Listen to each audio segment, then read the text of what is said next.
Nous partons tout d'abord en Égypte qui peine à retrouver ses touristes. Un homme s'est donné la mission de les ramener au pays. À 64 ans, Zahi Hawass est ministre des Antiquités, mais aussi un ancien proche du président déchu, Hosni Moubarak.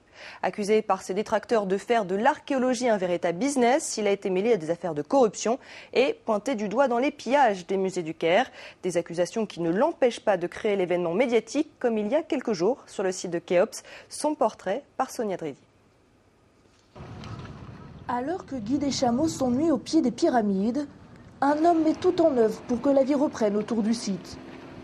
Zahi Hawass, ministre des Antiquités, a décidé de restaurer la seconde barque solaire du pharaon Khéops. Charismatique, avide de publicité, le célèbre égyptologue tente toujours d'attirer l'attention sur les richesses de son pays. Nous allons débuter pour la première fois l'un des projets les plus importants de l'histoire. Devant les caméras du monde entier, Zahi Hawass supervise l'opération menée avec une équipe japonaise. Une exhumation avant que le navire de 4500 ans n'entre en décomposition, mais également un bon moyen d'attirer les touristes. L'annonce de ce projet va, selon moi, redonner de la magie à l'Égypte ancienne, faire ressurgir le mystère, faire revenir tous les touristes. Ancien secrétaire général du Conseil suprême des Antiquités, il a été nommé ministre le 31 janvier dernier, en pleine révolution égyptienne. Depuis la chute du président Hosni Moubarak, Zahi Hawass a été accusé à plusieurs reprises de corruption. À la mi-juin, il a été acquitté dans une affaire concernant un appel d'offres d'une boutique du musée du Caire. Je n'irai jamais en prison. Mais c'est quelque chose qui arrive aux personnalités honnêtes en Égypte. Si vous êtes malhonnête, on ne vous accuse pas. Libre de toute poursuite, il s'attelle désormais à l'une de ses priorités, retrouver les 31 pièces volées au musée du Caire pendant la Révolution par des vandales selon lui. L'ancienne directrice du musée soupçonne, elle, des policiers complices de l'Ancien Régime d'être responsables des pillages. Des accusations que Zahi Hawass, proche du président déchu, a fermement rejetées.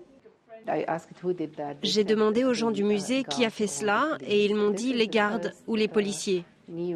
Hawass était très en colère lorsque j'en ai parlé. Difficile de contredire le ministre ou même d'empiéter sur son territoire. L'égyptologue Bassam Chama a plusieurs fois tenté de soumettre ses thèses au gardien des antiquités égyptiennes, mais ce dernier aurait refusé toute discussion et l'aurait même discrédité. Nous sommes 88 millions d'Égyptiens, mais il y a seulement une personne qui parle d'égyptologie, qui fouille toutes les tombes. Et quiconque trouve une autre théorie ou dit quelque chose à propos de nos monuments, soit il a tort, soit comme il l'a dit de moi, il doit aller dans un hôpital psychiatrique.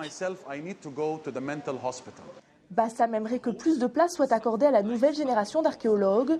Hossem fait partie des jeunes qui ont protégé le musée lors des pillages.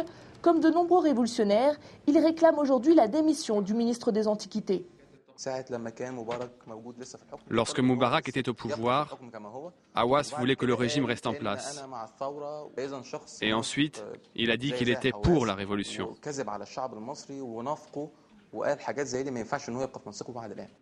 Sur une page Facebook créée par le jeune guide touristique, les internautes s'amusent à caricaturer celui que beaucoup d'Égyptiens considèrent comme le pharaon de la corruption. En Syrie, la répression